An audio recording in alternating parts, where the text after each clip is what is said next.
Hey, good morning. Welcome into our next episode of Serenity Before Sunrise, as well as we are talking about having more good days.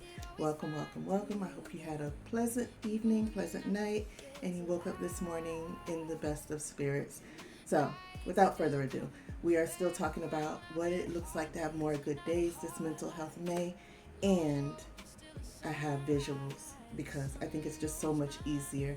Am I going to read through all of them? Probably not, but we are going to just talk about a few of these slides and see where it takes us in regards to what we feel, how we feel, and how we get to more good days. A lot of this you probably already know. However, for those who don't and those who are new or have some fear of the mental health space, it's just good to have a little bit of background because a lot of people don't. We take for granted that knowledge is imminent and knowledge is so available, which it is, but it's not available to everybody at the same pace and at the same rate. So we give grace in regards to that, and we just do what we got to do to get everybody up to speed, right? So, again, if you don't know me, my name is Sophia Antoine. I am the owner, operator, president, CFO, CEO of Sacred Sunflower Wellness Solutions, Inc. I am based in Southwest Florida, and my one and only goal is to usher people into whole health. Whether I can help you with mental health, physical health, wellness, nutrition, journaling, all of the things, I am passionate about all things health. So, with that being said, we're going to get into what it feels like when your needs aren't met. What keeps you from actually getting help, even though you know you need it? There's a fear around it. So, a lot of people don't know what it means to really be heard, seen, and understood. We know very well what it's like to be unseen, unheard, misunderstood, ignored, cast aside, downgraded, degraded, all of those things. But what does it feel like, or what is it supposed to feel like when you are seen, heard, and understood? So, before we go any further, we talk about emotional experiences here, and it is safe to do so, but this is not a substitute for therapy. If you need anything deeper, please do seek out a therapist. And like we talked about yesterday, you may have to kiss a few frogs before you find your prince. It happens, but it's necessary. Just because you make an appointment with someone doesn't necessarily mean you have to stick with them. I would say give it a few tries, but if you're not vibing and if it's not working out, if you guys keep on missing each other and the meanings of the things you're saying, please move on to somebody else. Trust me, it's for your best and their best. All right, so it's not a substitute for therapy, medical care, or crisis support. Dial 988 if things get really, really bad and you need someone to talk to immediately, or 911, but 988 if you just need somebody to talk to. All right, so please reach out to a licensed professional or local support services. All right, so please do that for yourself. This, again, is a judgment-free space. We listen and we do not judge. My goal for you is to take what resonates and leave what doesn't. Everything I say won't appeal to you, and that's totally okay. I promise I won't be offended. This is a educational and reflective space. We're going to talk about some stuff, but we're also going to think about some things too, because everything that's happening didn't just happen. It didn't just appear out of nowhere. Everything that happened, there was something that preceded it. So we're going to figure that out. It's not therapy or medical advice. I am not a therapist. I am not a licensed, not in this field, professional. So I'm just here because mental wellness is a passion project of mine. And as a full spectrum doula and a wellness practitioner, it is just something that my heart leads me to do. And you are always encouraged to seek support. Even if it's not from me, please seek support from somebody. And hopefully somebody you trust, and hopefully somebody you trust to lead you in the right direction. Okay? So, first and foremost, being listened to. A lot of us don't know what it's like to be listened to. It means that the person you're talking to exercises active listening, which means they give you their full attention. They may repeat back to you what it is that you've said. They're nodding their head. They're not scrolling their phone. They're not just waiting on their turn to talk or their turn to tell you that you're wrong or why something doesn't make sense to them and you should do it this way. That is not being listened to.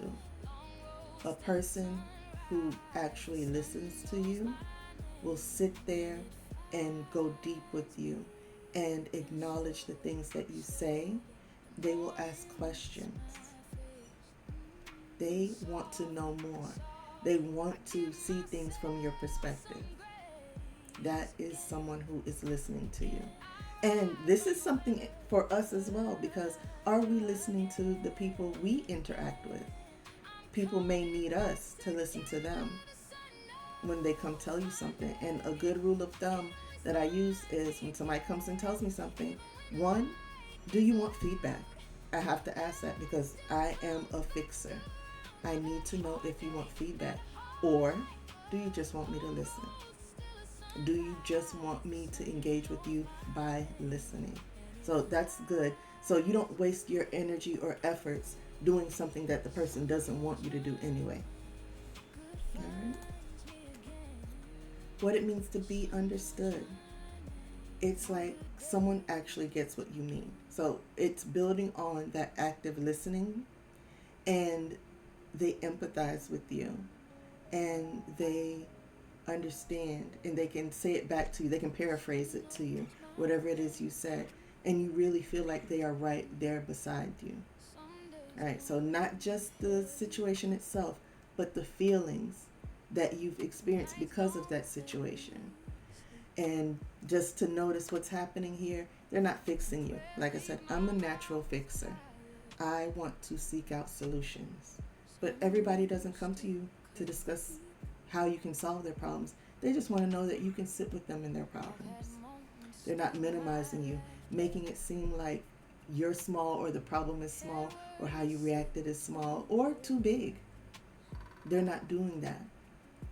They're not waiting to jump in with their story and compare how when this happened to them, how they did it, and that's how you got to do it to get through it.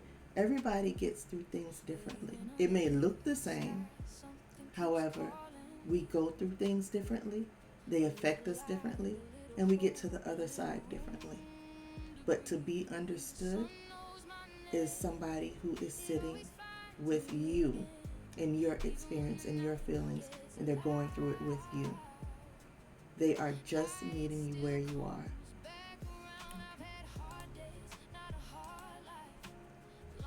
To be acknowledged, and I think that's one of the biggest ones.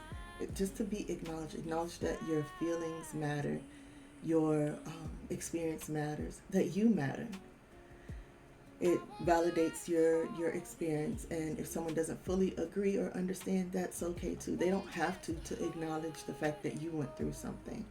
And again, I have experienced so many times where people have gone through things, or they've told me they've gone through things, and they just tried to tell someone they thought was there with them that, this is my friend, and we spoke about it, and they didn't understand. They didn't even realize that this affected me in this way because they were too busy judging me.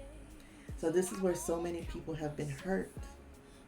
So many people harbor resentment because the simplest thing to do is acknowledge that you were hurt or somebody hurt you and you feel a kind of way about it.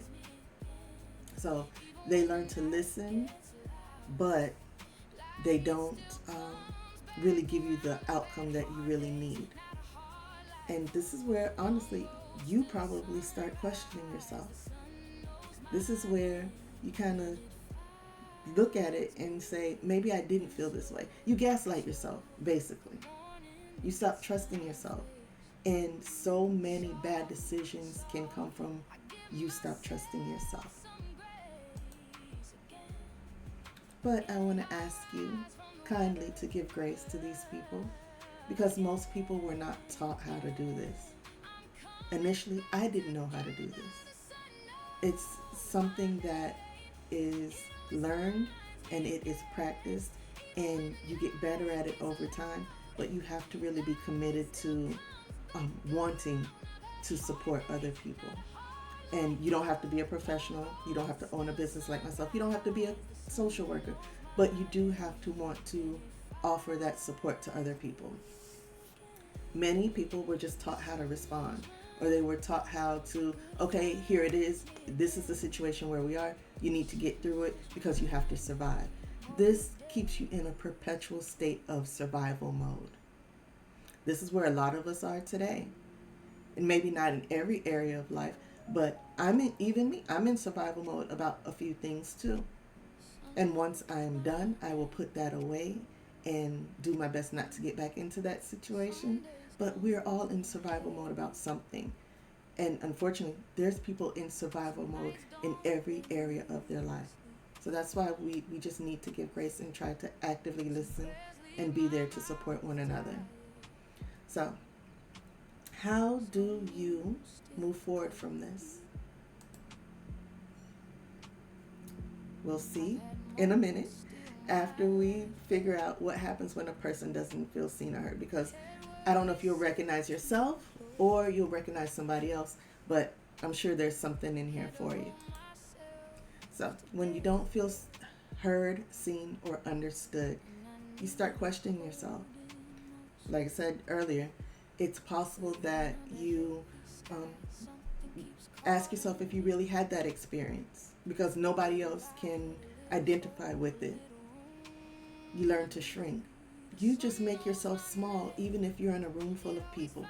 You learn to shrink and stay back, play the background. And that's cool sometimes, because some of us are introverted. I am quite introverted. You can't tell, but I am. But I don't allow myself to shrink in rooms. Some people isolate. Not only do they feel isolated being alone, but they isolate. They pull themselves back from everyone in their lives, every situation. They go to work and come home, and they don't seek out any type of social life. Emotions start coming out sideways. What does that mean? It means you just talk to people any kind of way, or the least little thing sets you off. And people be like, well, why are you reacting like that? It's because this thing has built up and built up and built up, and now you're just tired of it. If they don't want to understand, they don't have to understand, but they gonna get this work, is what's coming out of the person. Your mental health suffers. Again, you isolate.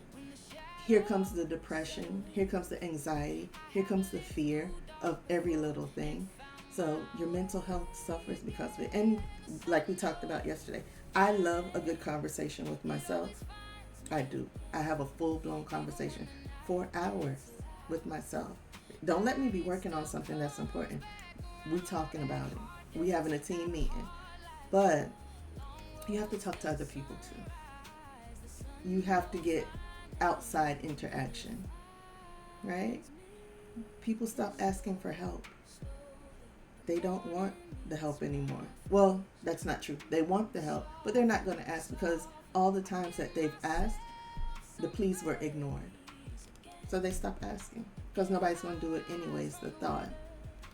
They tolerate misaligned relationships. That's just to say you staying with somebody, or you're staying connected to the people that treat you badly.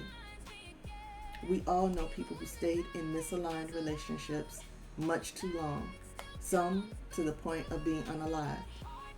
But when they asked for help, it wasn't there. Or they were told, oh, it'll get better on its own. Or they were given some sort of excuse why someone wouldn't support them. And they disconnect from themselves, which simply means they're on autopilot. They don't care anymore. They just want to get through the day, get back home to their sanctuary, the safety of their home, and be done with everything. But let's reframe. These behaviors are not a personal failure. And I think that's what keeps a lot of people from getting help, because the stigma around it is you failed at something. The stigma around it is you don't know how to do life. And all these people who are telling you you don't know how to do life, they aren't that good at it themselves. They lucked up a time or two, but they aren't that good at it themselves. But they want to judge you. It's not a personal failure. Needing help isn't a failure at all. It is a sign of strength. It's an unfavorable it's an adaptation to an unfavorable situation. There we go. So, which again is you are responding to your environment in the best way you know how. That's what this is. Now that you know that help is available, help is there, you're not going to be judged. And even if you are, so what? You're still doing the best thing for you. Period, point blank. You're still doing the best thing for you. And that's the most we can ask of you. So, what does all of this have to do with more good days and mental health? So, it's not about pretending everything is okay. It's not about ignoring the problems. It's actually quite the opposite. It's making sure you go talk to somebody, whether it be a professional, whether it be a friend. A good day isn't just perfection. It's not just if nothing goes wrong. It's your reaction to it. It's your response to things that do go wrong. Maybe you need to give yourself credit for not blowing up on somebody. Maybe you need to give your credit for not cussing somebody out. Sometimes I have to give myself that credit because the restraint and the audacity is not parallel. It's not equal. So if you had a good day, whatever you count it as, it's okay. It's not about fixing everything at once because everything won't be fixed. And I guarantee you, if everything does get fixed, what's going to happen? Something else is going to go wrong. Like dominoes. It's inevitable. But it's all about your response to the situation and knowing when to bring in reinforcements. Good days is not about abandoning yourself. It's not about pretending the feelings aren't there. A good day is a day when you make a choice that benefits you, your mental health, your physical health, anything. That's a good day. And then it's building consistency. It's not giving up. Will every day be perfect? Absolutely not. You're going to falter. And it's okay. We all do. Some people just hide it better than others.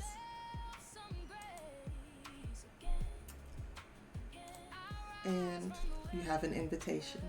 So if you'd like to stay connected, please follow the link and you'll be notified of all upcoming More Good Days events. And before I see you in the next episode, thank you so much for watching. I appreciate you. And I know to some people, it doesn't mean much. But for me to get on here and just pour my heart into the things that I do, it means a lot to me because I've seen and encountered so many people who don't want to ask for help for fear of being judged, who just want to have a conversation where they're acknowledged and where they're understood. And that's not too much to ask. So I want to offer that to them. Just staying connected costs nothing. sacredsunflower.fyi, capital M, lowercase R-E-O-R-E, capital G, lowercase O-O-D, capital D, lowercase A-Y-S. More Good Days. You see it there and it's scrolling across the top. But this is a labor of love. I just want to share the information and get it out there that it's okay to get help. You can, if you're having a crisis, like it says up top, go ahead and dial 911 or contact the crisis line, which is 988, and call a friend, call somebody. There's somebody willing to help you. Everybody wants you here. It's important that you are here. You matter. So, go have a good day. And tomorrow we'll be back talking about something else. Actually, tomorrow we'll be back talking about the stigma that surrounds getting help and why a lot of people don't. So, drink your water, take your vitamins, and mind your business.